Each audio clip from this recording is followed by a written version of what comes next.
being here. My apologies for the delay. It is a busy morning here in the Capitol, and I appreciate that all of you had to get through heightened security to be here punctually, so thank you for that, and my apologies for the evidently necessary inconvenience. We have had 10 hearings so far this year regarding various serious risks that climate change poses to the federal budget, and of course to American families and businesses, and in some cases to the economy at large. Today's hearing will examine another threat from climate change, which is disruption of global supply chains that can cause economic disruptions, product shortages, and higher prices for businesses and consumers, which should properly be called climate inflation. Our global economy relies on a network of interdependent supply chains. Its end products may be a simple soybean, or may, like my iPad here, comprise thousands of parts sourced from all around the globe. If you think of the interconnected systems that enable the production and distribution of cell phones, the raw material extraction, the manufacturing of thousands of individual components, the assembly of those components into a single device, and the distribution of those devices worldwide, it's pretty astonishing. Supply chains support almost $20 trillion each year in global trade and are foundational to our everyday lives. Yet almost no one thought about them until the COVID-19 pandemic laid bare fragilities in the system. Almost overnight, we saw how shocks can disrupt supply chains, triggering cascading effects both upstream and down. Just as the pandemic wreaked havoc throughout our supply chains, climate change is poised to do the same, only likely much more frequently. In fact, it has already begun. We are seeing climate disruptions in the procurement of raw materials. At our hearing on climate change and the agricultural sector, there was bipartisan agreement that extreme weather is damaging crop yields and increasing food prices. Last year, Hurricane Ian, for instance, devastated Florida's orange trees, driving up the cost of orange juice. Climate-fueled droughts and heat waves have made growing chicken feed more expensive, which contributed to higher egg prices. Drought and wildfires in Spain have cut olive oil production in half and catapulted prices to record highs. Hotter and drier climates are stunting cocoa harvests and making cocoa, an essential ingredient in chocolate, more expensive than it has been in decades. The added costs of climate change now have a seat at kitchen tables around the world. Climate upheaval is also affecting supply of the critical minerals used in electronics. Extreme weather events threaten mining infrastructure, and it's estimated that 30 to 50% of the world's copper, gold, iron ore, and zinc are produced in areas that are now facing water shortages that will affect production. Raw material scarcity, decreases in material quality, and higher raw material prices all translate into harder-to-source components and higher prices for consumers. We're seeing similar climate-caused disruptions in manufacturing. In China last August, a record-breaking drought reduced hydropower production so much that factories lost power, crippling production of automobiles and electronics. In Puerto Rico in 2017, Hurricane Maria damaged or destroyed dozens of medical device factories. Outright destruction of manufacturing facilities is an immediate consequence of extreme weather, but heat stress or lack of water for production can also cause pauses. Most manufacturing facilities weren't built to endure the climate extremes and climate shifts we see today, and of course, once in a blue moon disasters are now chronic. Transportation is experiencing its own climate-triggered disruptions. The Panama Canal is an essential link in our global supply chains. In 2022, more than 14,000 ships, $270 billion in cargo, passed through. But this year brought the worst drought in a century, and in August, water levels were too low for ships to pass. As a result, August wait times were 4 times what they were in June, with boats waiting as long as 21 days to pass. Things are still not back to normal. The drought persists, and daily transit limits are expected through the end of the year. The Mississippi River, which transports 60% of U.S. grain exports, is experiencing similar problems. This is the Mississippi River in September of 2021. This is the river in 2023, and all the white that you see here is exposed bottom and sand. For the last 2 years, extreme heat and drought have brought water levels dangerously low, limiting barge shipments and causing shipping costs to soar. Today, the cargo rate from St. Louis southward is almost 80% higher than the 3-year average. CDP, one of the premier organizations quantifying the effects of climate change, has analyzed data from over 8,000 suppliers. They estimate that environmental risks in supply chains will cost companies $120 billion by 2026. Costs companies will pass on to consumers in higher prices, climate inflation. As sea levels and temperatures rise and extreme weather becomes more frequent and more intense, the effects of climate change on supply chains will only get worse. The Whitehouse Council of Economic Advisors recently warned that climate change will make supply chain disruptions more common. That, and I quote them here, as networks become more connected and climate change worsens, the frequency and size of supply chain-related disasters will grow. More bottlenecks and backlogs, more delivery delays and empty shelves, higher prices, climate-driven disruption causing climate-driven inflation. Some of the economic threats that we've warned about can come as crashes that can hit suddenly and spread systemically across the whole economy. Supply chain disruptions are more likely to cause perhaps local shocks, but nationally will steadily erode buying power as prices rise. If you care about inflation, you had better care about climate disruption. And to you, my ranking member, Senator Grassley. Thank you, Mr. Chairman. And as the chairman knows, I take a little bit different approach to the real problem of global warming and climate change. This morning, the Budget Committee holds its 12th hearing in 10 months on climate change. Over the course of these hearings, we've heard sensationalists and their alarmist rhetoric used to mislead the public on climate change and draw support for top-down policies.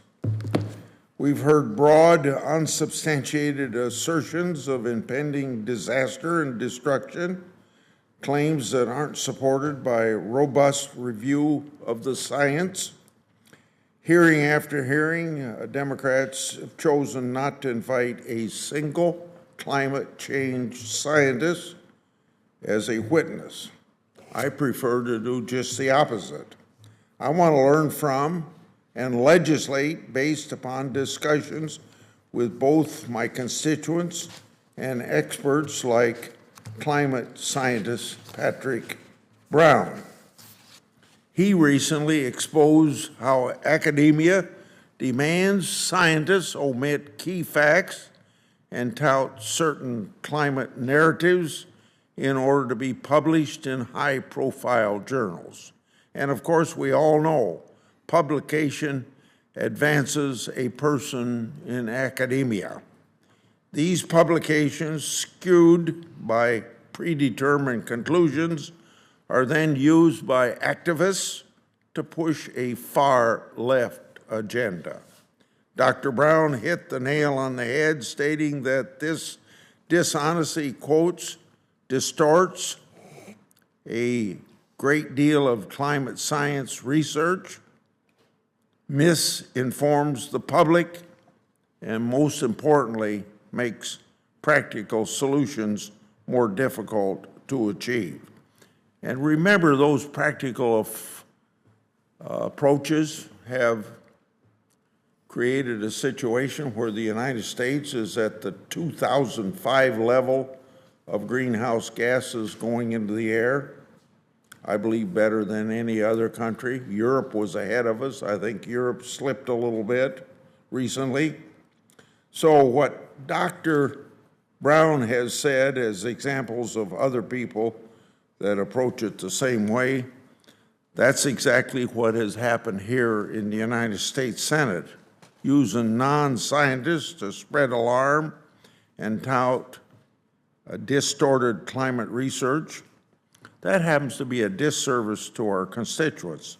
This has pushed us further from finding practical solutions to adapt to climate change, and those are the solutions that I'm looking for.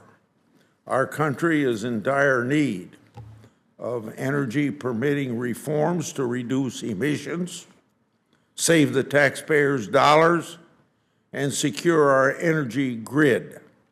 Politics drives us away from reaching these solutions. What's worse is that we're $33 trillion in debt. Take out the savings from the Supreme Court striking down the Biden student loan bailout, and the deficit last year was still nearly $2 trillion. That's a larger deficit as a share of economy than all but 5 years since the end of World War II. Americans can't afford groceries and gasolines, and from Iowa even to Rhode Island, inflation is reducing the purchasing power of all Americans. Yet this committee didn't write a budget for this fiscal year and is unlikely to do so for the coming year. Moreover, despite bipartisan interest, this committee has been very slow in working to reform our broken budget process. It's time that we start doing the people's work. While unrelated to climate change, supply chains for many different goods face immediate threats. Putin waging war in Ukraine, President Xi threatening to invade Taiwan and using the Uyghurs for slave labor. Hamas recently killed over 1,000 Israeli citizens, sparked war in the Middle East. Beyond the horrific impacts on those in the midst of these events, they pose risks to global supply chains for necessities such as food and energy. If we're going to discuss supply chains, this committee should discuss our most pressing domestic and international concerns. That's why I'm proud to welcome Mr. McSally. Mr. McSally has dedicated his career to analyzing the global energy supply chains and its relationships with both geopolitical and climate policy threats. Prior to founding his own consulting firm, he worked on both the National Economic Council and National Security Council, serving as President George W. Bush's top domestic and international advisor there in the White House. I'm also pleased to welcome a fellow Iowan, a sixth-generation Iowan, Dr. David Barker. Prior to serving on the Iowa Board of Regents and building his real estate business, Dr. Barker taught economic courses at both the University of Iowa and the University of Chicago. He also served as an economist at the Federal Reserve Bank in New York, which I consider a prestigious position to be working at. Democrats in this committee have consistently expressed their belief that climate change will cause devastating shock to the global economy. We're likely to hear more of the same today. Dr. Barker, I'm looking forward to hearing your testimony on the relationship between temperature and GDP growth. Your economic analysis will allow us to put aside the politics of climate change and discuss what the data is telling us. Thank you, Mr. Chairman. Thank you very much, Senator Grassley. We have 5 witnesses today. Dr. Scott Kelly is Head of Environmental Analytics and Senior Vice President of Model Development and Analytics at Resilience, a climate analytics company. Prior to that, he served as Chief Economic Advisor to the Parliamentary Commissioner for the Environment in New Zealand. Dr. Kelly, welcome. We look forward to your testimony. After Dr. Kelly, we have Dr. Adam Rose, who is a research professor at the University of Southern California Saul Price School of Public Policy and a senior research fellow at USC's Center for Risk and Economic Analysis of Threat and Emergencies. Prior to that, he worked in the applied economics departments at Pennsylvania State University and West Virginia University. Dr. Rose, thank you also for being here. Next, we have Kathy Fulton, who is the Executive Director for the American Logistics Aid Network. She's also a founding member of FEMA's Supply Chain Analysis Network and a founding member of the Private Sector Emergency Management Association. Ms. Fulton, thank you for being here. Next, we have the sixth generation David Barker, who is also a partner in Barker Companies, a real estate company, a regent on the Board of Regents of the state of Iowa, and has taught as an adjunct professor at the University of Iowa and the University of Chicago. He worked as an economist at the Federal Reserve Bank of New York, where he conducted research on real estate and banking. Dr. Barker, thank you for being here. I think 6 generations puts you pretty much back to the founding of Iowa, doesn't it? Impressive. Finally, we will hear from Robert McNally, who is the founder and president of Rapidan Energy Group, a Washington-based oil market, policy, and geopolitical consulting firm. Mr. McNally has previously worked as an international energy consultant, a senior White House policy official, and a hedge fund strategist. Mr. McNally, we welcome you too. Dr. Kelly, over to you for your remarks. Each of you has 5 minutes for prepared remarks, and your full statements will, without objection, be made a part of the record. Good morning, Senator Whitehouse, Ranking Member Grassley, and other senators with us today. It is an honour to be here today on behalf of Resilience, a company using sustainability intelligence to help business quantify nature and climate-related risk and opportunities for their strategic advantage. The US derives substantial economic value from global trade. In 2022, the US Bureau of Economic Analysis estimated that exports contributed $3 trillion to US GDP, while imports, on the other hand, provide many of the raw materials, commodities, and products that are required for economic production and a healthy and robust economy. The US economy is dependent on a complex global web of interconnected supply chains. While the network of global trade routes may appear robust from the outside, supply chains are vulnerable to the physical effects of climate change. A meta-analysis of peer-reviewed research found that supply chains relying on specialised products and key infrastructure are at acute risk of serious disruption from climate-related weather events. The direct impact of extreme weather events can cascade through supply chains, affecting the supply of commodities and goods and to sectors and regions across the economy, leading to increased costs to business and the broader economy. And as we saw during the COVID-19 pandemic, when supply chains were disrupted, there was a sharp increase in global commodity prices. Research completed by the Federal Bank of St. Louis concluded that the disruption to supply of semiconductors during this period directly led to an increase in prices with significant macroeconomic implications. Evidence from past events shows that major damage to ports across the world from climate-related hazards is already occurring, and such impacts are projected to increase in the future due to cascading climate risks. Planning for such hazards is not systematically incorporated into adaptation planning, which leaves supply chains exposed and vulnerable to climate risks. One example of a specialised product supply chain is that of the microchip industry.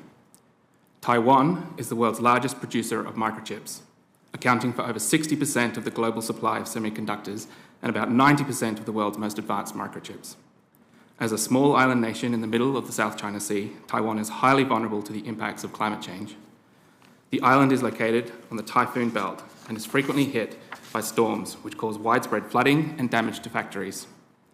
Research shows that the strength of typhoons has considerably increased over the last 4 decades, caused by an average increase of 0.55 degrees in sea surface temperature.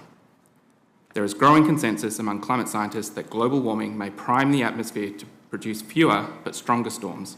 While fewer typhoons would be a welcome relief, stronger storms cause more damage. Fewer storms also give rise to water scarcity due to more severe droughts, which also has an impact on the fabrication of microchips. The fabrication of microchips is an energy-intensive process. It is also highly water-dependent and requires large quantities of water for cleaning and etching silicon wafers. Both of these critical inputs are vulnerable to the effects of climate change. One manufacturing plant located in southern Taiwan's Science Park alone consumes 138,000 metres cubed of water per day. This is equivalent to the daily use of a city of nearly 500,000 people. Microchips are a vital component in many durable goods, such as iPhones, vehicles, and military hardware. According to the St. Louis Fed, they estimate microchips are used as an input into 1/4 of all manufacturing sectors, which in turn account for 39% of all manufacturing output. Even though microchips typically account for only a small fraction of total input costs, Scarcity of microchips can halt production. The long lead time and high investment costs required to develop new chip fabrication centres therefore raises concerns about vulnerabilities to the economy and to national security. In a 2022 survey by the Commerce Department, it was found that the inventory of semiconductors in the US had fallen from 40 days in 2019 to less than 5 days in 2021. This means that disruptions caused by climate impacts in Taiwan could have substantial knock-on effects in the US. It's not just the lost productivity of US firms and the furlough of US workers. It's also the cascading impacts on exports that depend on microchips within production processes. In sum, multiple sectors across the US economy could be severely disrupted with consequential economic impacts. The manufacture and supply of microchips is just one example of how the growing physical risk from climate change will impact the trade of critical goods from across and within US borders. US corporations are starting to realise the business imperative of mitigating and adapting to climate risks and accelerating their progress towards net zero. The US government can help to support this process by incentivising companies to build resilient supply chains and promoting the disclosure of these material financial risks, as these can have wide-ranging impacts across the US and global economy. Thank you, and I welcome questions. Thank you, Dr. Kelly. Dr. Rose. Chairman Whitehouse, Ranking Member Grassley, members of the committee. My name is Dr. Adam Rose, and I'm a research professor at the University of Southern California. I'm also a research team member on the Defense Advanced Research Project Agency's Resilient Supply and Demand Networks program, an effort to improve the resilience of strategic supply chains. I'm honored to appear before the committee to provide input into the discussion of climate change impacts on supply chains. My testimony pertains to an ongoing study, Supply Chain Impacts of Mississippi River Fertilizer Shipment Disruptions on Agricultural Production and the U.S. Economy, which I've co-authored with Professor Zhenhua Chen of The Ohio State University, Professor Fred Roberts of Rutgers University, and retired Coast Guard Captain Andrew Tucci. The research is being sponsored by the U.S. Department of Homeland Security Center for Accelerating Operational Efficiency at Arizona State University and is being carried out at the DHS Center for Risk and Economic Analysis of Threats and Emergencies, or CREATE, at the University of Southern California, and the DHS Command, Control, and Interoperability Center for Advanced Data Analysis at Rutgers University. Our research is focused on complex supply chain disruptions where multiple events combine to have compound or cascading impacts across economic sectors or geographic areas. Currently, we are working on a case study that examines compound disruptions affecting barge traffic on the Mississippi, which is vital to agriculture and other industries. Any such impact would spread throughout the economies of the Mississippi River states and the nation as a whole. The first of the compound disruptions is drought, which is currently in its second consecutive year on the river with water levels at historical lows. The most likely cause of the situation is climate change. The second disruption is a failure of the Lock and Dam 27 near St. Louis. The Lock and Dam network on this river and others are part of America's aging infrastructure and is especially vulnerable to climate change-driven events such as heat, floods, and drought. Our third disruption pertains to an interruption of fertilizer imports through New Orleans, which could also be due to climate change, since this city is a typical bullseye for hurricanes. We estimated the economic impacts using a state-of-the-art tool known as computable general equilibrium modeling, which characterizes the economy as a set of interrelated supply chains or a supply web. Here are our major findings in terms of the impact of the combination of disruption. In terms of gross domestic product impacts, we project an annual national loss of $18.1 billion, with the vast majority of the impacts incurred by the 5 upper Mississippi River states, Illinois, Iowa, Minnesota, Missouri, and Wisconsin. In terms of employment impacts, we project a net loss of 51,000 job years. This figure would be higher, except that in our scenario, there's a need for more labor to have to load and unload more barges because each can carry a lighter load at lower water levels.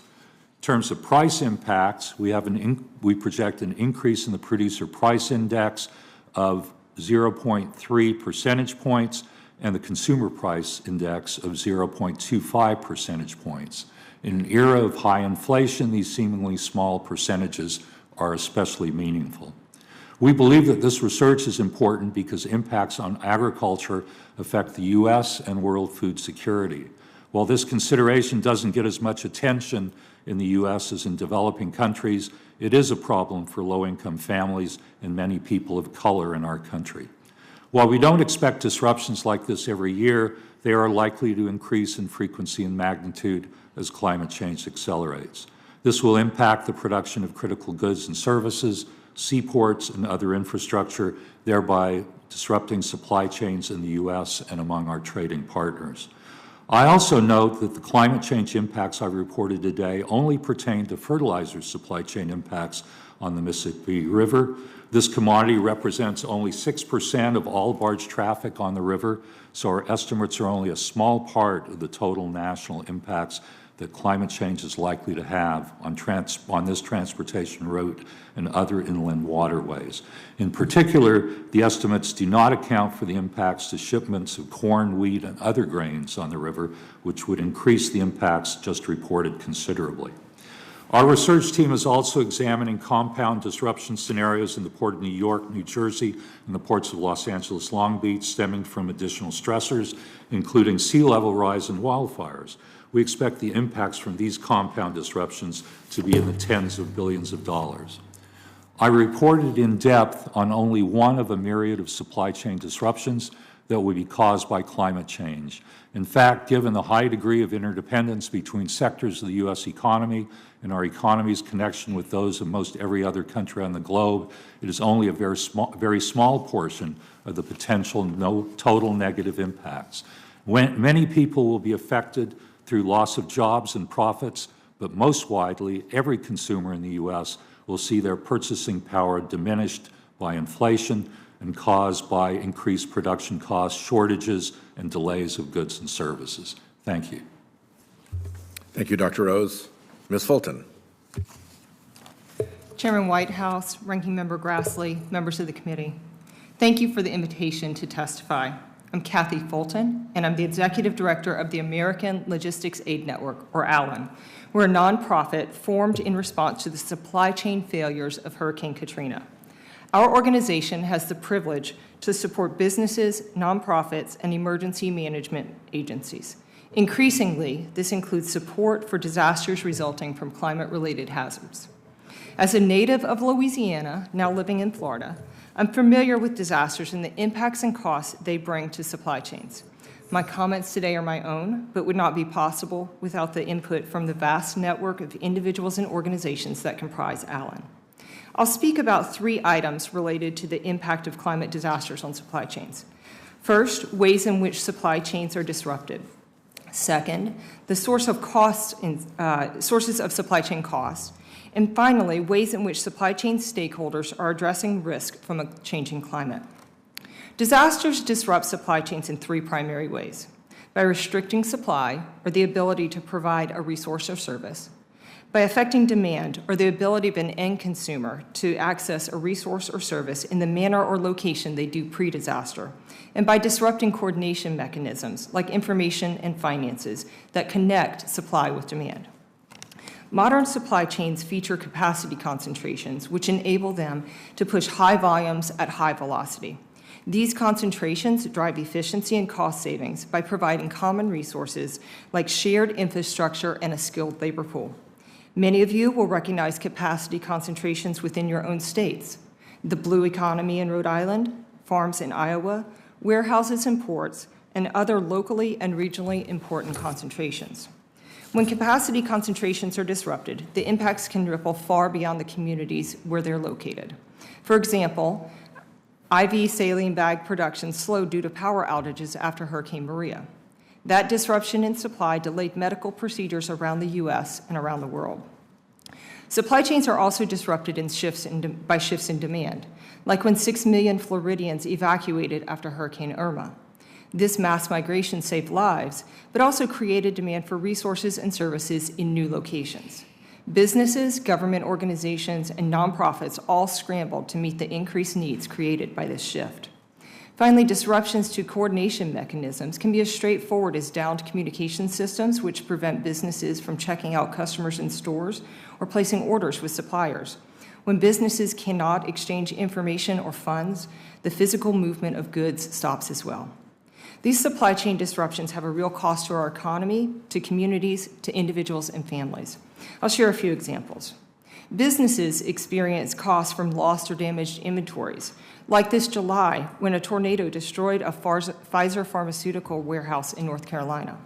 They experienced lost sales due to facility closures, such as small businesses in Southwest Florida experienced after Hurricane Ian. Businesses spend more when established transportation routes have delays, like the drought reducing the number of ships allowed through the Panama Canal. And finally, businesses experience added costs to support employees by providing time off and funds so that those employees can take care of their homes and families first. Each impact to a business also means an impact to an individual who works in or is served by that business. And for individuals and families who are already vulnerable, the effects are amplified. To reduce risk from climate change, businesses are taking long-term actions like diversifying their supplier base or switching to cleaner energy, and short-term actions to protect assets and workforce. These adaptations require investments of time and money, and supply chains must continue to function while adjusting. There's no rip and replace solution, and no individual business can bear the adaptation burden alone. Anticipating and adapting to the challenges of climate change will require a whole-of-nation effort with sustained private-private and private-public conversation, education, and preparation focused on supply chain resilience. I've cited a 2020 National Academy study which provides a thoughtful roadmap for advancing such activities. Businesses lead and drive change when the risks and benefits are clear, quantified, and supported by evidence. The hearings hosted by this committee could form the foundation for studying the costs of climate change on supply chains. But without a clear understanding of the potential costs of failing to adapt or the potential benefits of such adaptations, it may be business as usual for supply chains until the pain of extreme events forces action.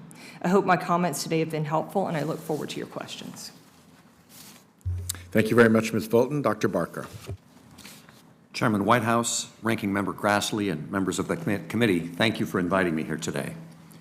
If nothing is done to reduce greenhouse gas emissions, temperatures will rise by 3 to 4 degrees, and global GDP will be 2.6% lower in 2100 than it would be if there is no climate change. That is an estimate endorsed by the IPCC and in line with estimates from the only economist to win a Nobel Prize for work on climate change.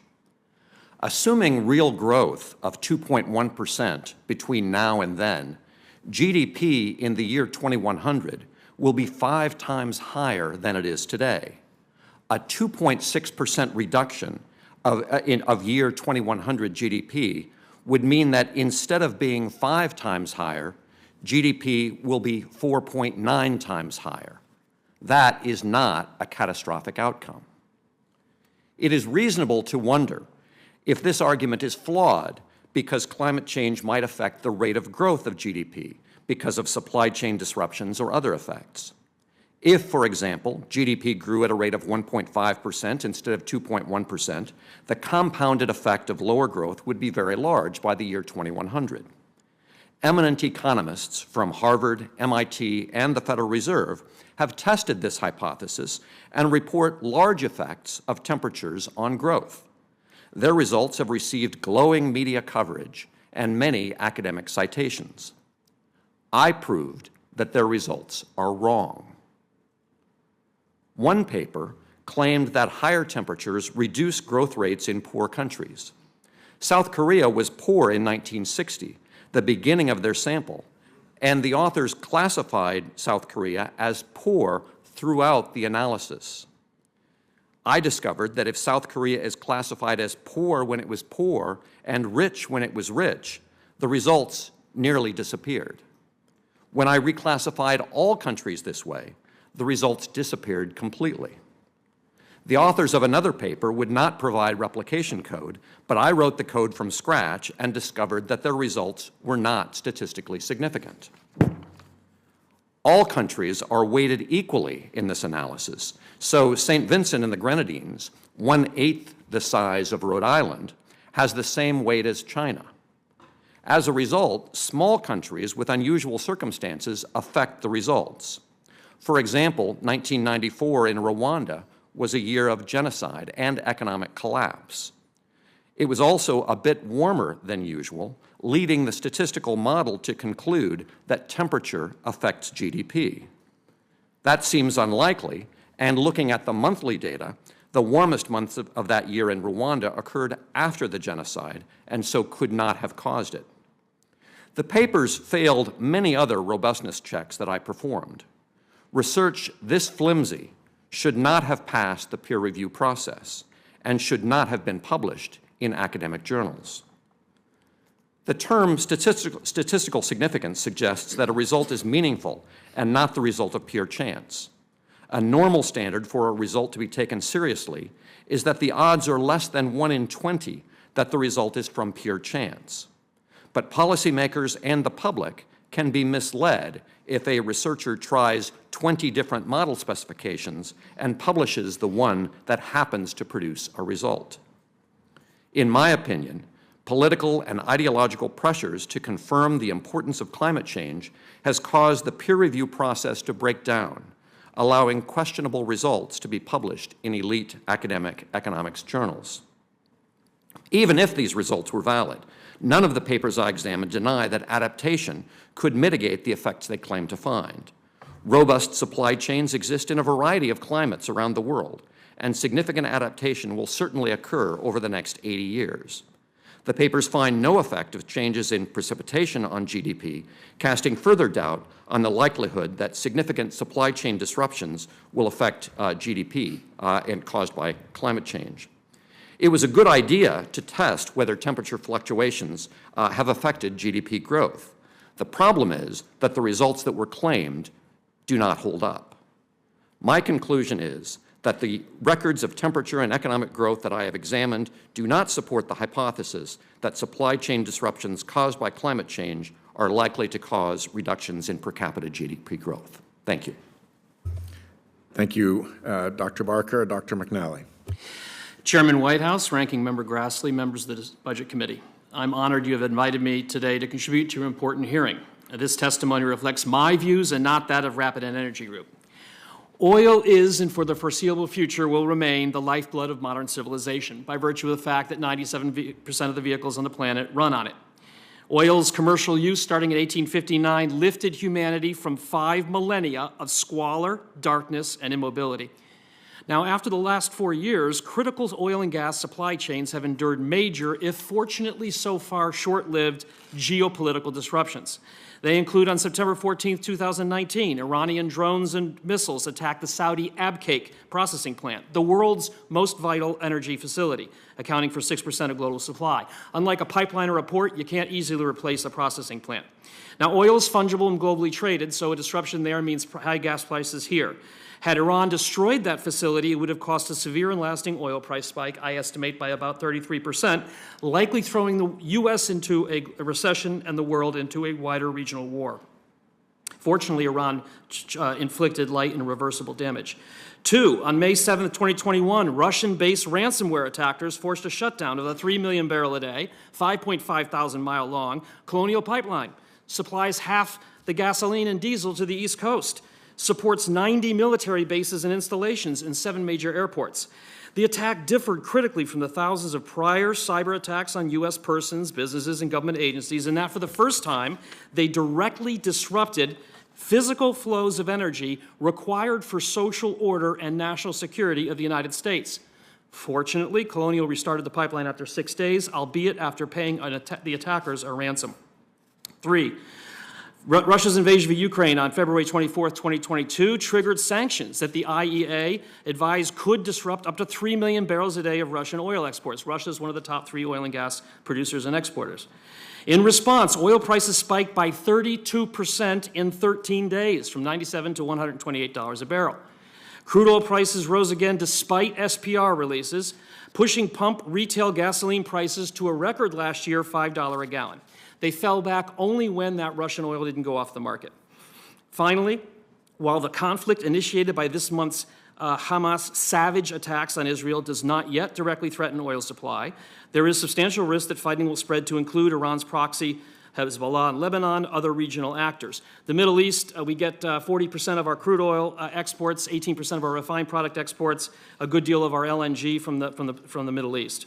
Now, policy considerations. Again, luckily, these Abqaiq and Colonial Pipeline attacks were massive but short. And so far, neither Russia nor Hamas has disrupted oil, but we should not bank on such luck in the future.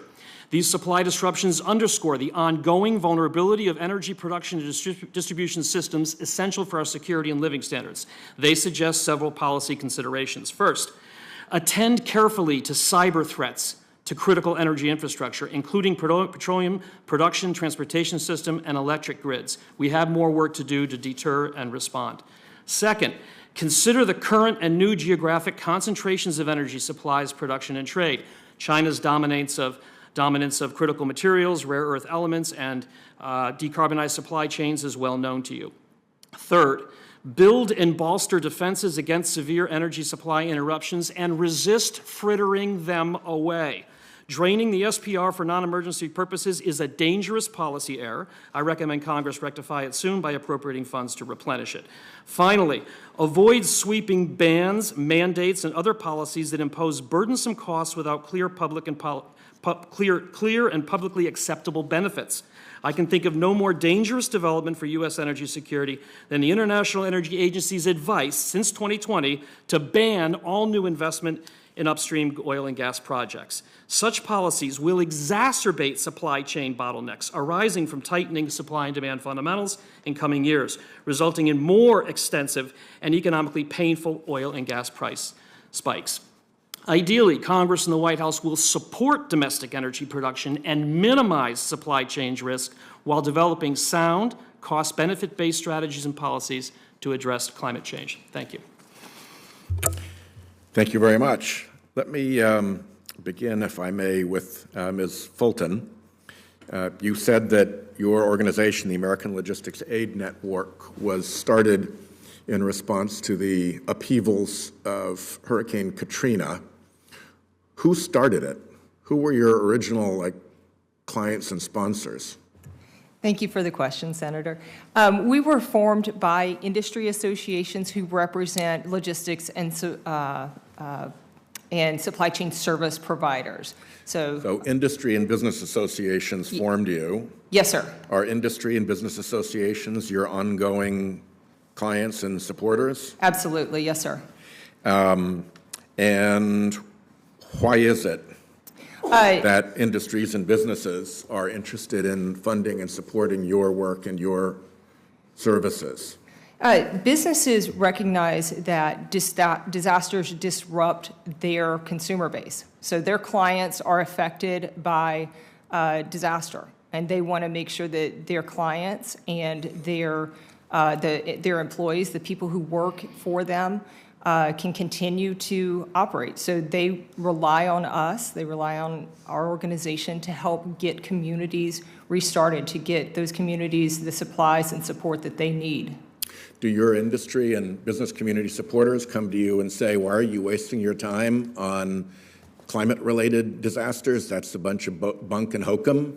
No, sir, they do not. And why do you think they don't do that?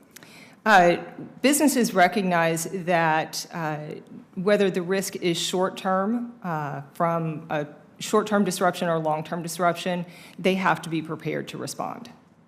For what it's worth, we're seeing it on the defense side as well. We've heard from the former commander of Naval Station Norfolk, near and dear to Senator Kane's heart, that there's a timestamp on that very important naval facility because of sea level rise and flooding risk. So thank you for your work. Dr. Rose, you focused really on fertilizer in the Mississippi, but you did it, as I think you said, as a case study, correct? And is it your view that the fertilizer Mississippi case study has import throughout supply chains and for a whole variety of industries and risks? Yes, it's a good example of what we face with other commodities. As I said, we focused on the fertilizer shipments and the problems with the barges not being able to carry the loads due to low river waters. But if we also included the higher cost of grain shipments, it would increase our estimates significantly. And it's just one of many examples of transportation issues that we face that are exacerbating the problems due to climate change. You said it was one of a myriad, I think, in your testimony. Are there any in particular that aren't the one you studied that you would flag as particular risks that we should be paying attention to? Well, we should also be concerned about the wildfire risks to supply chains. One of our speakers, Dr. Barker, mentioned that a study, that there was no study that found that rainfall variability had a negative effect on the economy. I beg to differ with that. The variability in rainfall, for instance, is the major reason we've got more frequent and more excessive wildfires in the western U.S. We have periods of heavy rainfall which stimulate lush growth, and then we've got periods of drought where those dry out and they're just tinder for wildfires. Those wildfires are especially devastating for the people in those communities and parts of supply chains. Some of these wildfires are even of concern now to people in the ports of Long Beach and Los Angeles. Dr. Kelly, you mentioned that supply chains are vulnerable around the world. Same or similar question to Dr. Rose's. Are there particular vulnerabilities that you would highlight as ones that are of particular concern or that should be of particular concern to the committee, to the Congress, and to the business community? Thank you for the question, Senator. Yes, like I mentioned in my testimony, concentration risk in supply chains is important. I think it's important that the US recognises critical supply chains such as advanced battery technology, the pharmaceutical industry, and critical components to the production of other commodities within the US economy. When doing this analysis, you can look across the globe and identify hotspots where physical risk is occurring to know where best to target and diversify supply chains to minimise the long-term risks. Thank you. My time has expired. Let me turn it over to Senator Grassley, then Senator Kane. Before I ask my first question, I see that Dr. Barker wanted to respond to Dr. Rose. Why don't you do that? Thank you, Senator Grassley. Thank you, Senator Grassley. I did not say that there were no studies indicating that variability of rainfall had an effect. I was saying that the studies that I reviewed found that there was no effect of rainfall on GDP growth. Okay. Mr. McNally, I'm going to start with you. We've heard many politicized climate change narratives throughout our 12 climate change hearings. Unfortunately, the politicization of climate change isn't limited to the halls of Congress. How have international institutions, let's say like the International Energy Agency, allowed climate alarm to compromise their missions? And then, in your professional opinion, which is a greater threat to global energy security and the U.S. economy, climate change or top-down climate policy? Thank you, Senator Grassley. The International Energy Agency was formed after the Arab oil embargo 50 years ago this month with a security mission, organize the collective use of strategic reserves, and then help us understand what's going on in oil and gas markets, including data and forecasts. And they have a bunch of hardworking, talented folks doing that, and their job is difficult. Unfortunately, and the saddest thing I've seen in my career professionally as a barrel counter, and someone spent most of his career just trying to predict what's going to happen, not influence it, is starting in 2020, the IEA stopped producing what we call current policy scenario or business as usual forecast, basically a base case that assumes policy in place today. They did that under environmental pressure because we were showing too much oil demand and too much oil supply. But by doing that, they deprived you and the Senate and the Congress the tool you need to use to make cost-benefit assessments of policy options. You also duped the world into thinking that we're headed towards peak demand really soon. And that's very dangerous. And from that, they then come out and said there should be no more investment in oil and gas supply. Again, I think I can think of nothing more dangerous and disastrous for our near-term and medium-term energy outlook and national security outlook than were we to effectively make peak supply real by banning investment in new oil and gas production. And in my view, no question, although I'm not a climate scientist nor a climate modeler, when I see things like President Biden's call to outlaw the use of gas and coal and gas and coal and electricity by 2035, or ban the sale or mandate the restriction sale of ICE cars, cancel the Keystone Pipeline, much less the IEA's call to ban all upstream investment, I have no question that those policies would be much more costly than any reasonable benefits we get in any other area, including climate policy.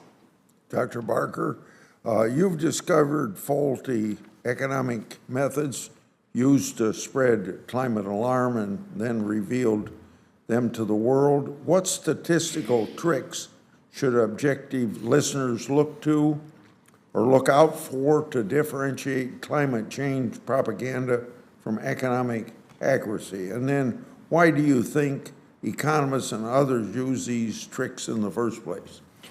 Thank you, Senator Grassley.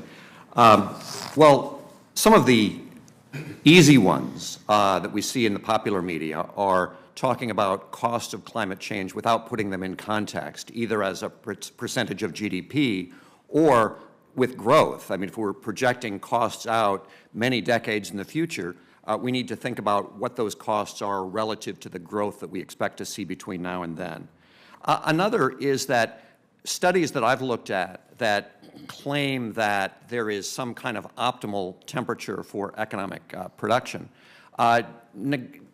have difficulty with the fact that a lot of poor countries happen to be also very warm countries. Now, people have debated for many years why that's the case, but we really don't know, and it's difficult to control for that and look at the actual effects of temperatures.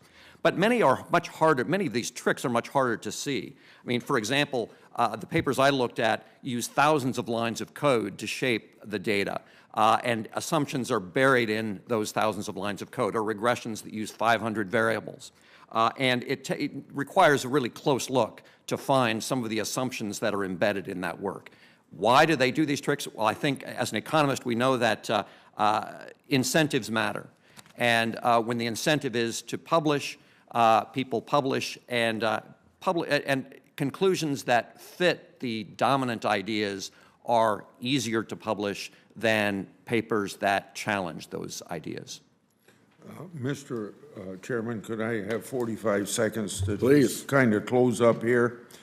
We continue to receive testimony that relies on extreme RCP 8.5 scenario. Climate scientist Dr. Roger Pekel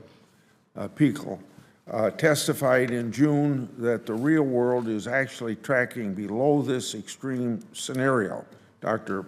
Pekel also said, quote, "Every day that we continue to prioritize the most extreme scenario in research and policy is the day that we mislead ourselves," end of quote. So, in summation, we should both invite climate scientists who have the ability to speak to the validity of scientific assertions, and there isn't a single senator or witness in this room who's qualified to do so right now. Thank you. Thanks very much, Senator Grassley. I'll turn to Senator Kaine, but I'll first ask unanimous consent to put into the record of the hearing an article I wrote with Senator Graham entitled "A World Without Fossil Fuels Funding Our Enemies Would Be a Safer World for America," in which we write that if you could transition the world away from fossil fuels, Americans would instantly be safer. Oil and gas development has often been associated with autocracy and corruption. A world in which oil and gas money has less power is a world that will likely have less corruption, autocracy, and terror. That world will be a safer world for America. Without objection, that will be put in the record, and Senator Kaine is recognized. Mr. McNally, you testified in your opening comments that we should be wary about any policies that disrupt the energy markets in oil and gas. What do you think is the advisability of the United States using sanctions against nations like Russia, Venezuela, and Iran on their energy sector? Thank you. For bad behavior. Thank you, Senator Kaine.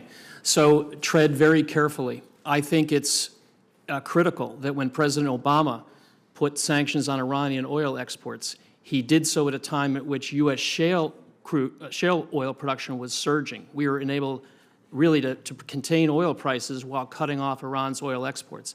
And one of the reasons why the Russian oil disruption did not occur last year was the Biden administration, to its credit, recognized that the European sanctions could cause a loss of 3 million barrels a day of Russian supply, so they led in creating a price cap mechanism, an off-ramp, if you will, for those sanctions. With one of the goals of that was to avoid that catastrophic loss of Russian oil, high oil prices that would hurt the economy and possibly public support for Ukraine. So those are two instances where it came into play. So your thought is there's no one-size-fits-all on sanctions, but just tread carefully if you impose sanctions on foreign nations' energy sector. Yes, Thank you sir. for that.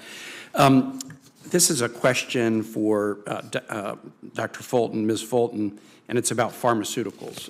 It's a little bit of a Virginia story. We're well aware of the devastating impact that natural disasters can have on access to life-sustaining medicine. Some of you have talked about some of the recent examples. In 2017, Hurricane Maria hit Puerto Rico.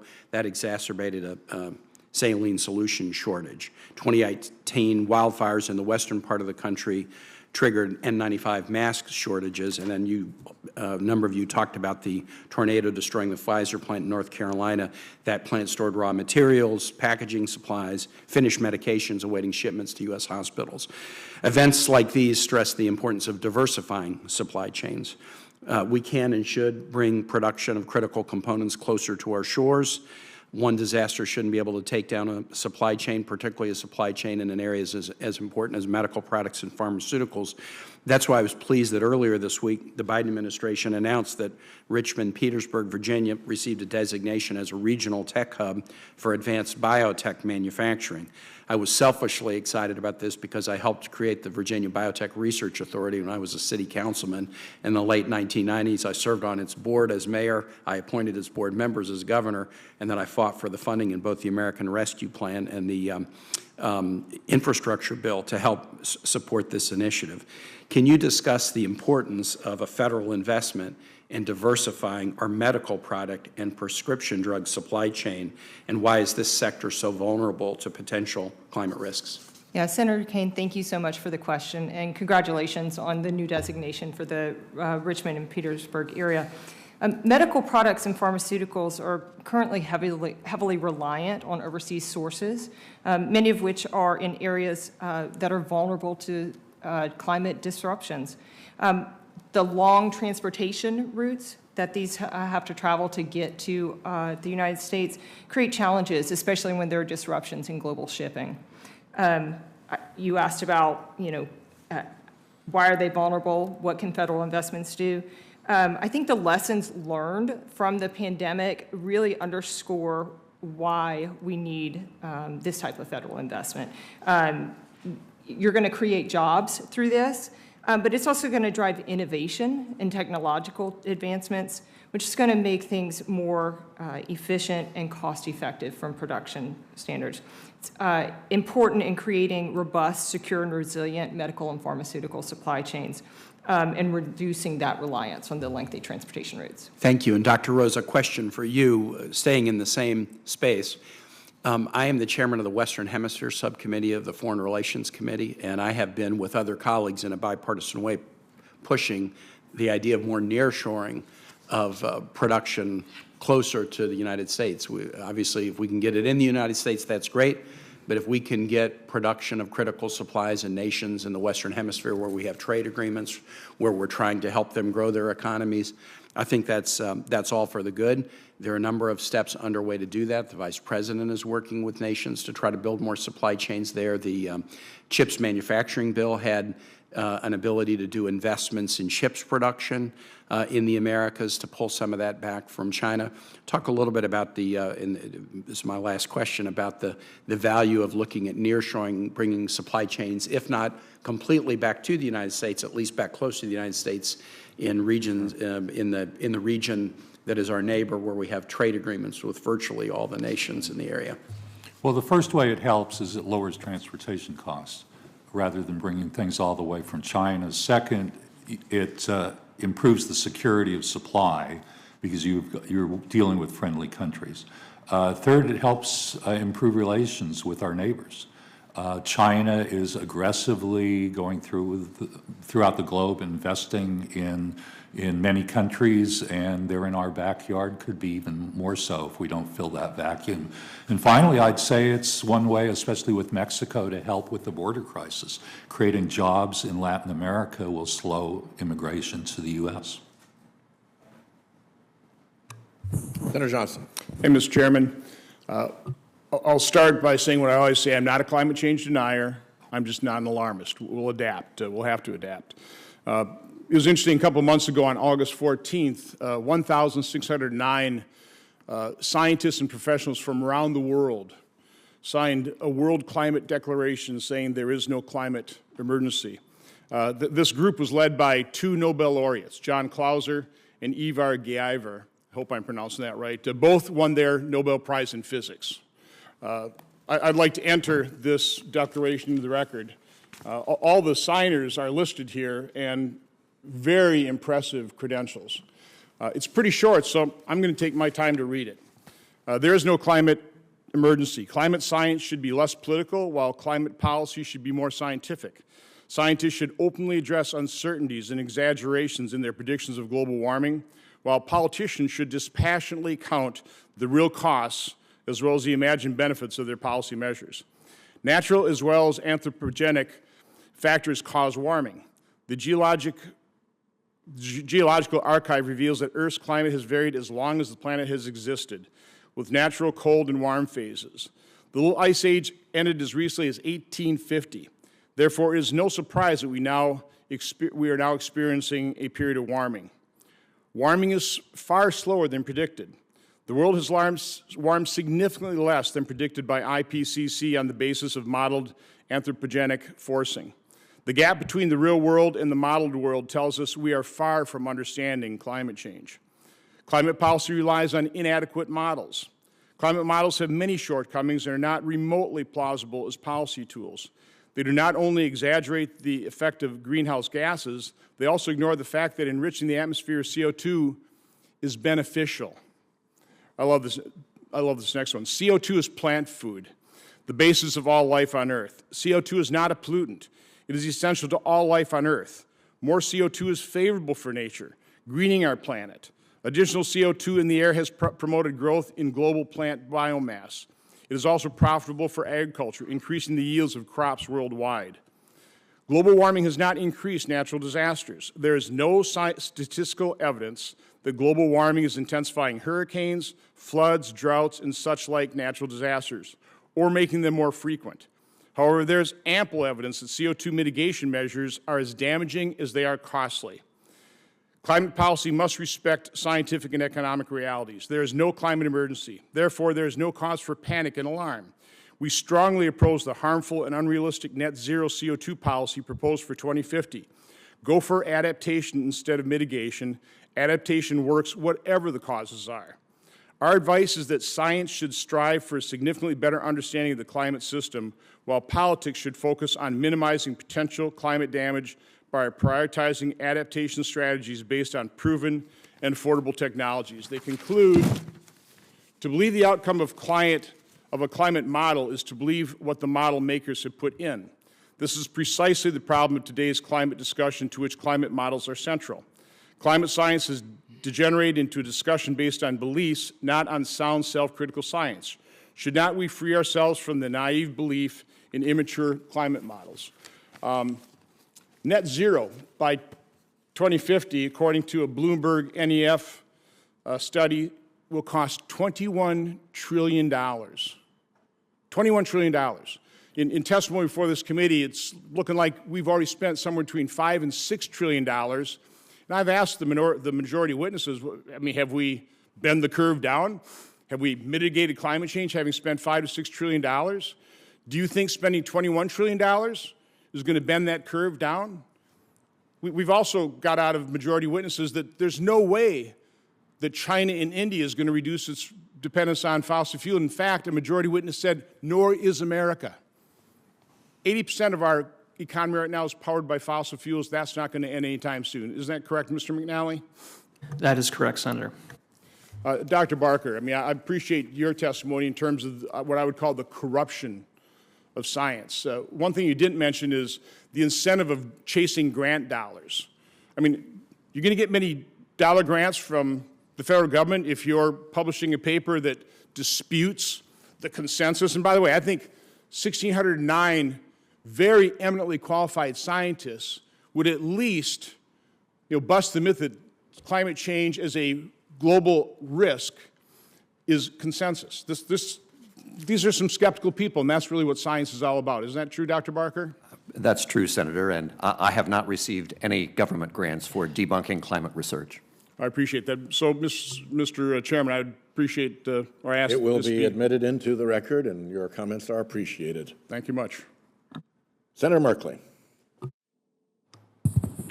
Thank you very much, Mr. Chairman. I want to start with the challenge of the Panama Canal.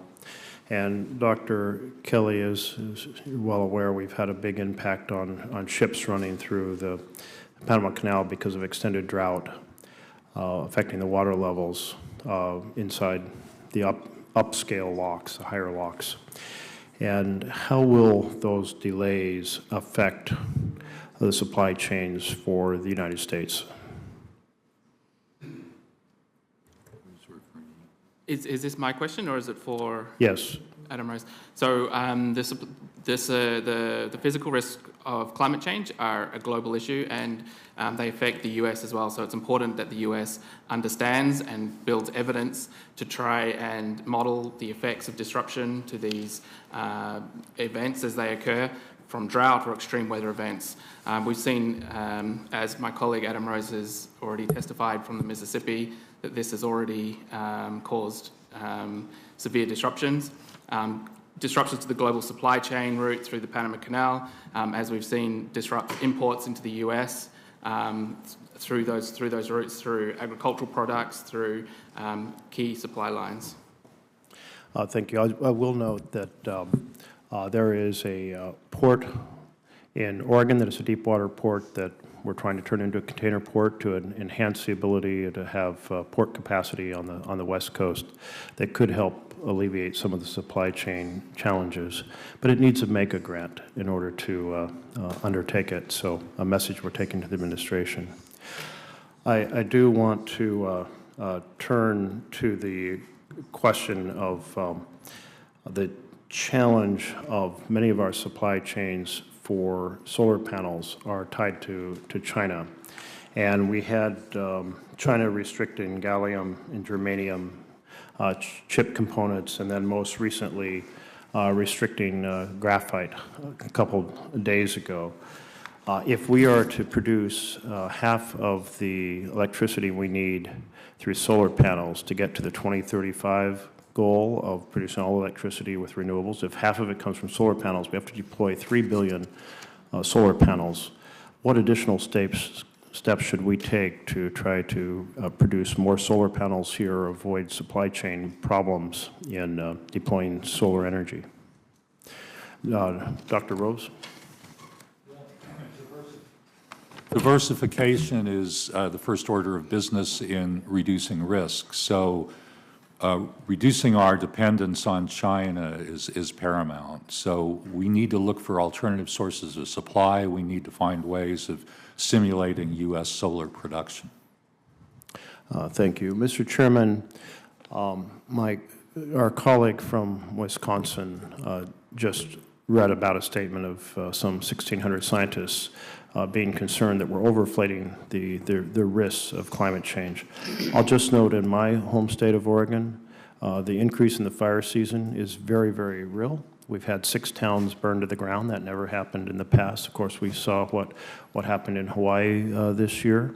The droughts are real. Our farmers are being hurt by a massive impact on the reduced rainfall. They're getting less water from the snowpack, which has decreased an average of 240 inches in the Cascades over the last 90 years. They're being impacted by less water, groundwater, because it's not recharging, and because of ancient groundwater is a one-way path to depletion.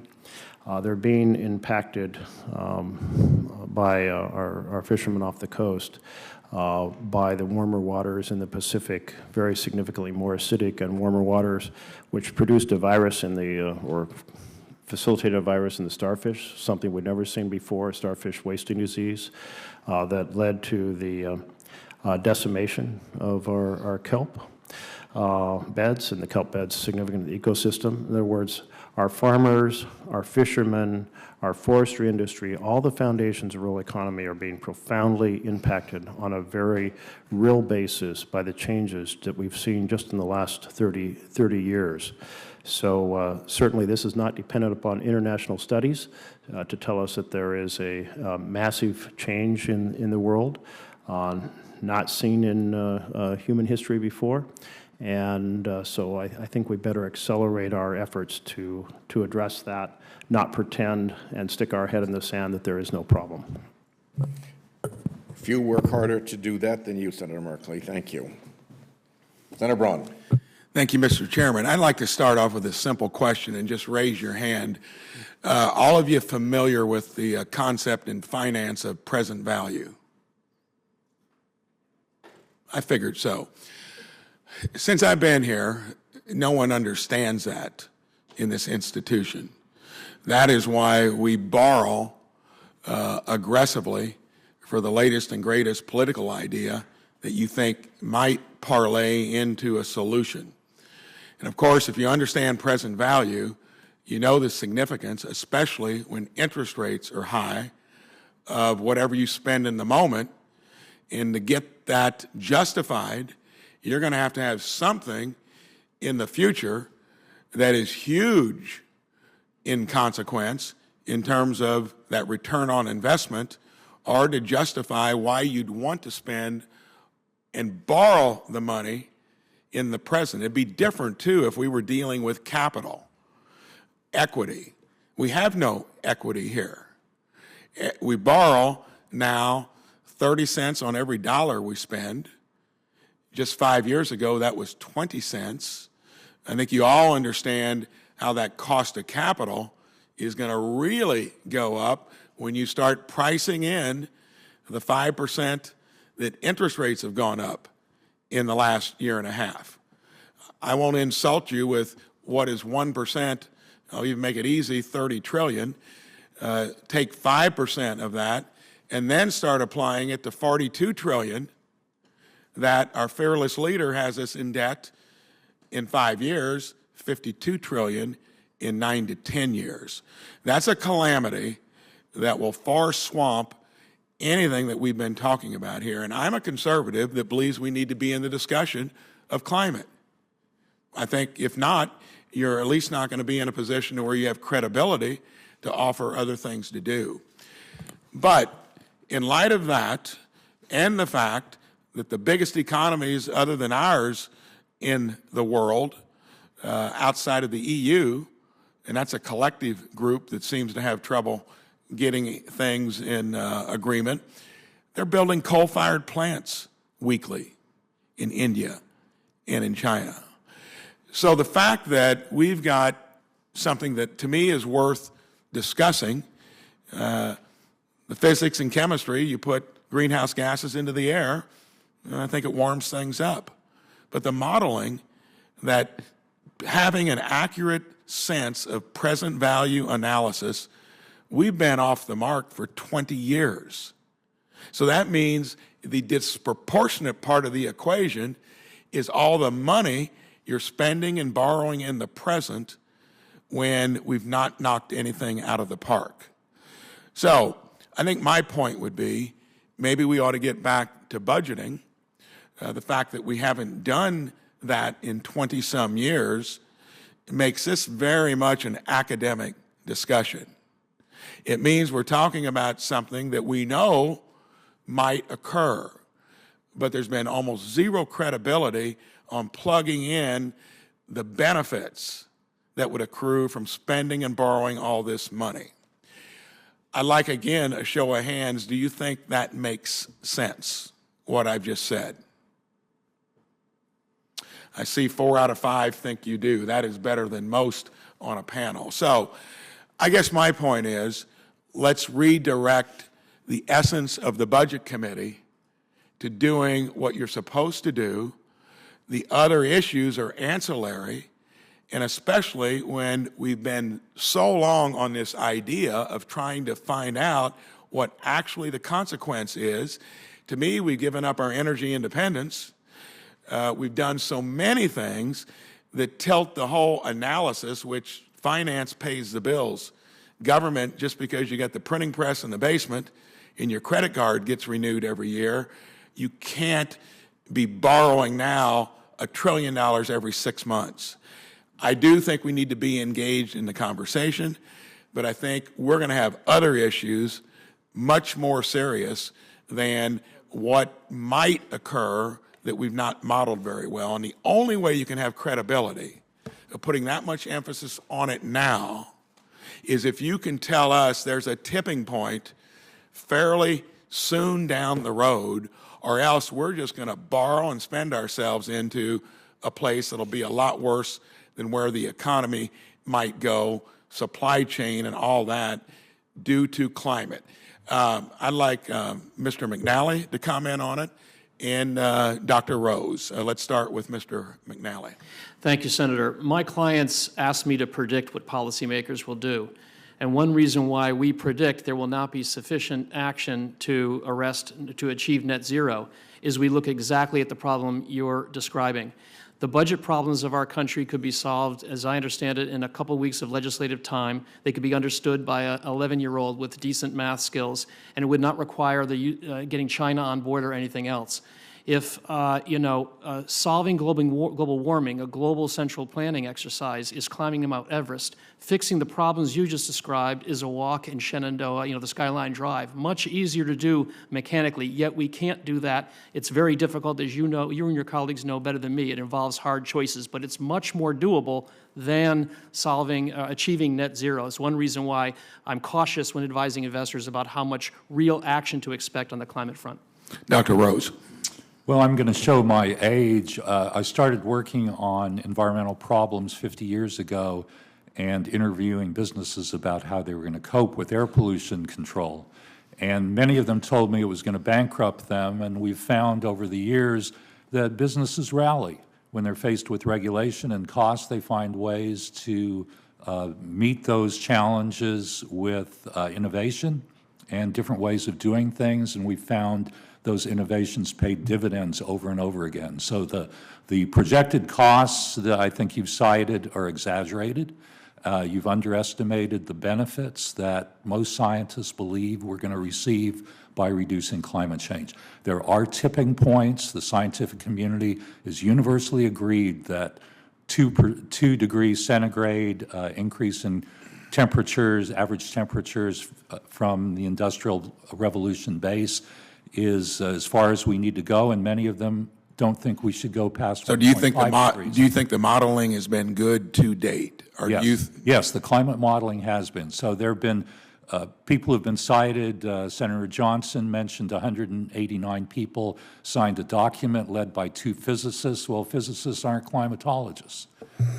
So I could cite 18,000 scientists that would say climate change is a serious problem. Thank you. Senator Lujan. Well, good morning, Mr. Chairman. Thank you for holding this hearing as well, and to our ranking member and to his staff. Thank you all so much and for being here, everyone. I want to talk about New Mexico a bit and through the lens of my home state. And I'm going to do this by talking about specialty crops. Specialty crops matter to economies, to the fabric of community, to culture. And in New Mexico, our chili products and chili peppers, which are the best in the world, the best in the country. And if Governor Polis is watching from Colorado, just want to remind him that their chili seed came from New Mexico. But that aside, the question that I have is looking at the value of impacts due to climate, but on specialty crops like chili in New Mexico. The value of these peppers go far beyond their economic value, as I just said, from a cultural perspective, a traditional perspective, the tourism aspects associated with what one of the key parts of our state that makes us so unique. Now, my question to you, Ms. Fulton, is yes or no, doesn't a full cost accounting of the damages that climate change is causing to supply chains go beyond numbers like GDP and export value? Yes, Senator. With the chili crops in New Mexico being a uniquely New Mexican specialty crop that supports not only the agricultural sector, but so many aspects of the state's economy, tourism, restaurants, and all the rest. How does the United States make our supply chains resilient when considering specialty products that cannot be replaced as a result of what we're seeing with these heat conditions, less water, the drying of rivers, reservoirs, whatever it may be? Yeah, Senator, thank you for the question. It's one of those wicked problems, right? You can't take the traditional route of saying alternative product. Colorado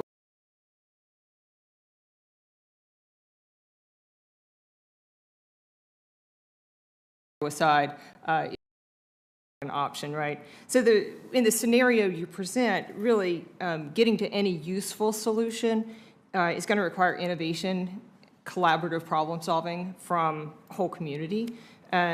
It's collective action. It's convening to talk about challenges from multiple perspectives. It can't just be farmers.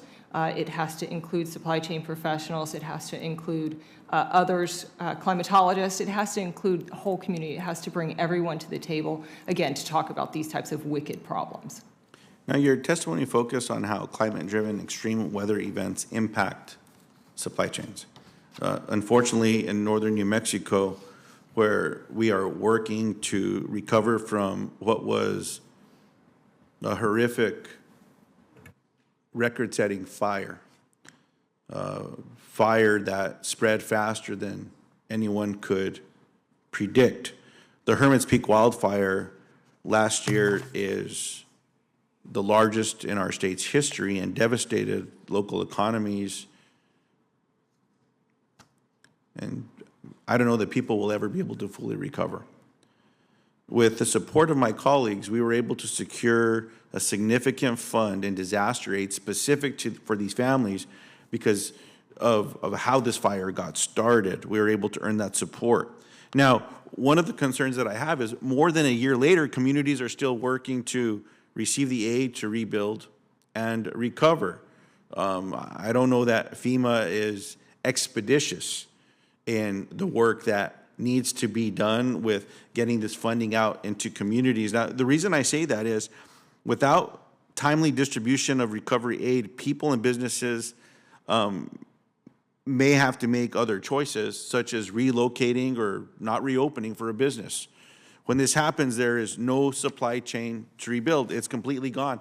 So my question, Ms. Fulton, is yes or no, should the government disaster recovery programs recognize the fragility of local economies and supply chains and how to implement their aid programs? Yes, Senator. And how should the government change its disaster response programs to recognize the importance of rapidly rebuilding damaged supply claims? Yeah, so the best way to support communities after disasters by supporting the restoration of those local supply chains. Without your supply chain, there is no economy.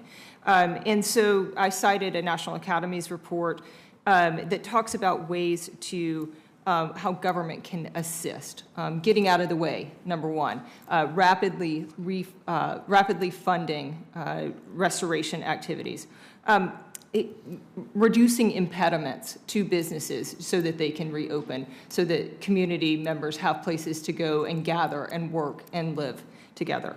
I do believe that there has been positive progress in this regard. The National Academies report that I cite is one is one document. There's a FEMA Supply Chain Resilience Guide, which is also another important document that's been published within the past 5 years. But I also worry that as the post-pandemic surge in supply chains wane, we get kind of back to normal. And I don't know if we'll ever be at normal. We're going to forget how important those local community supply chains are. And so I just want to emphasize, like, those sustained investments, without them, we're not going to be able to nourish and hydrate, provide medical care and shelter the people in our communities. So thinking about supply chain resilience locally and broadly. I appreciate that, Mr. Chairman. I just have some other questions. I'll submit them into the record. And I do want to highlight Ms. Fulton's testimony surrounding the devastation in communities, especially the work that she's done in the area of hurricanes. Out west, we see all the debate around the Colorado River right now with the lack of water flow. The Rio Grande, which flows in New Mexico, is going dry in some areas as well. And I say that just to remind us of the comprehensive nature, east to west, from sea to shining sea across the country, how different natural disasters are impacting all communities, but the devastation that we're all witnessing. Thank you again for this hearing, Mr. Chairman. Thank you, Senator Lujan, and Senator Kennedy, you're up. Thank you, Mr. Chairman, and thanks to all the members of our panel for being here today. Dr. Kelly, you are head of environmental analytics, is that right? At what's the name of your company? Resilience. Resilience, okay. You're a PhD? That's correct. Where'd you do your work? At the University of Cambridge. Okay. If you were king for a day, doctor, and you were not fettered or constrained by any political considerations, can you just list for me, I don't think we'll have time for you to explain each one at length, but list for me the 5 things you would do, king, to make America carbon neutral by 2050? Thank you, Senator, for that question. The first and most important thing is to decarbonise the energy sector. So I'd remove fossil fuels from the economy as fast as possible and transition to renewable energy. I would then require businesses to disclose their financial risks so that the community can understand, investors and shareholders can understand what those risks are and make better investment decisions. I would then work with the international community to make sure that the grid around the world is decarbonised. I would also work on agriculture, move to agriculture and other sectors to make sure that we can... Well, that's not very specific. Let me try it again. Give me the 5 things. You're king now, but for one day. 5 new rules in the United States of America, so we'll be carbon-free by 2050.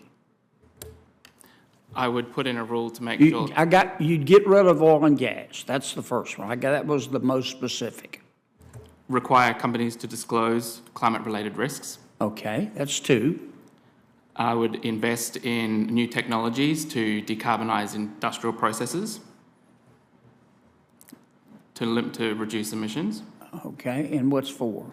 Work with international communities to... Work with the community, okay. Is there another one? And to work with political leaders across... Work with political leaders, yeah. You sound like a consultant. All right, let's take get rid of oil and gas. And what would you replace it with? Renewable energy. What kinds? Wind and solar, presently the most cost-effective. Nuclear? I'm personally not in favour of nuclear. You don't like nuclear. Okay. How much will it cost and over what period of time do we have to get rid of all oil and gas and go to wind and solar? So the good thing about wind and solar is that it's now more cost-effective than producing new... Over what period of time would we have to make this transition? Well, we need to do it before 2050 to get to the US. If we do it for 2050, will we be... I'm trying to understand what it... Should I give up? Dr. Rose, can you give me, if you were king for a day, the 3 things you would do?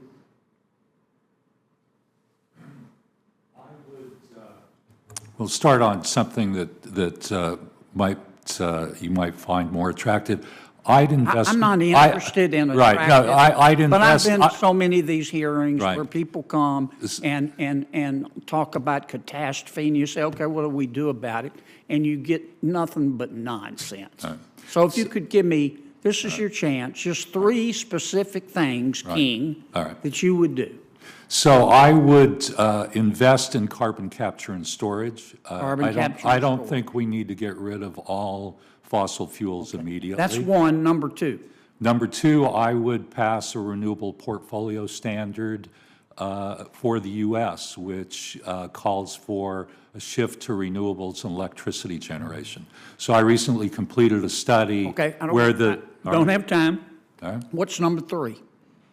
I would pass a cap and trade bill in the U.S. to find the least cost ways of dealing with climate change. Tell me and how reduce- that would work.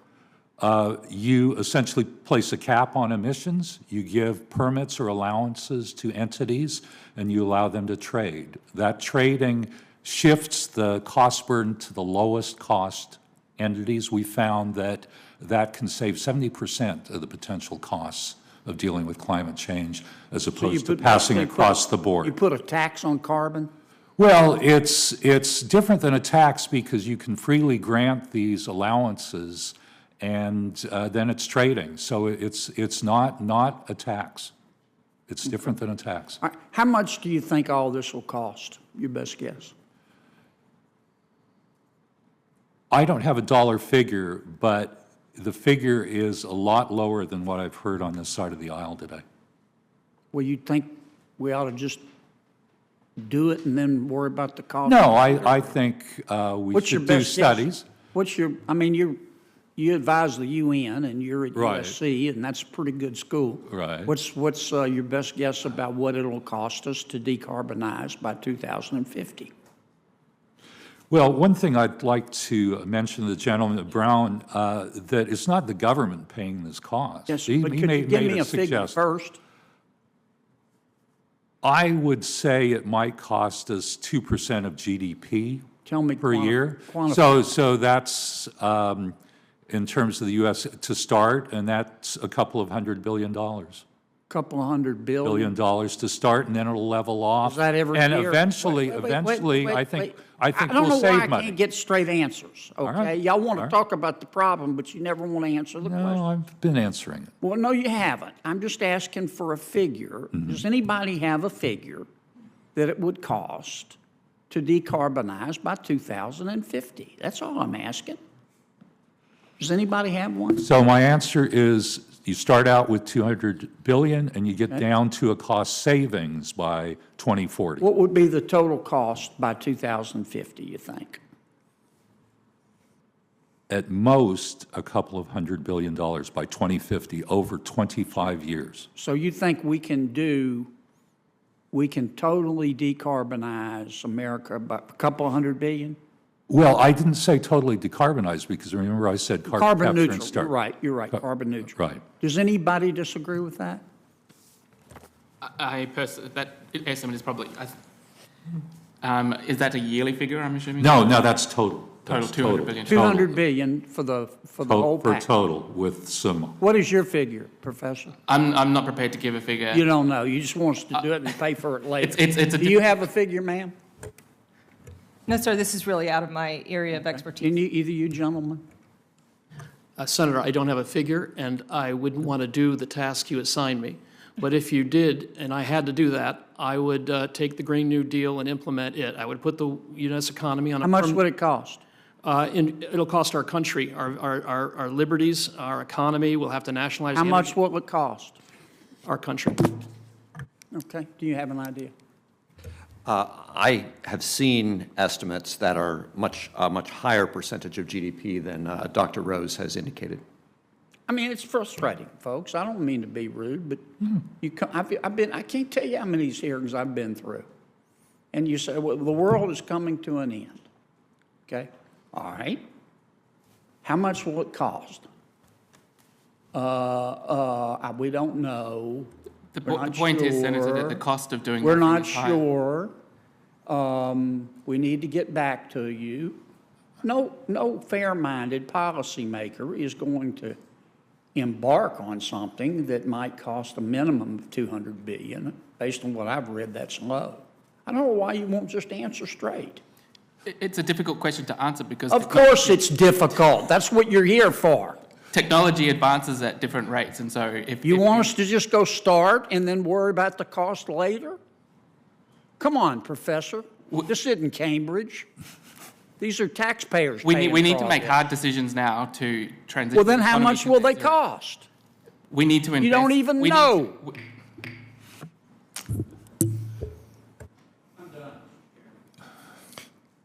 Thank you, Senator Kennedy. Just for the, I've got to get to finance, so I have to wrap this up. Just for the record, there are some pretty solid numbers out there that come from corporate financial firms that look at this stuff professionally. Wood Mackenzie has predicted $2.4 trillion annually in global decarbonization, but that is not net of the foregone expenditure in fossil fuel. So the net number gets a good deal lower.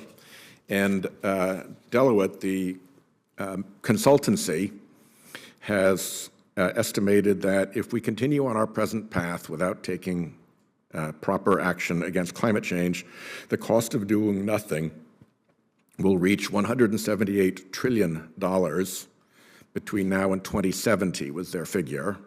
Whereas if we do decarbonize, then we get economic growth of $43 trillion between now and 2070. So the economic difference from taking this seriously and proceeding with decarbonization is $220 trillion, roughly, between now and 2070. So we're dealing with some pretty real numbers here by people who are actually paid to do this work and put their professional reputations on the line to do this work and have real clients who depend on them for this work. So let me express my appreciation to the panel. If there are questions for the record,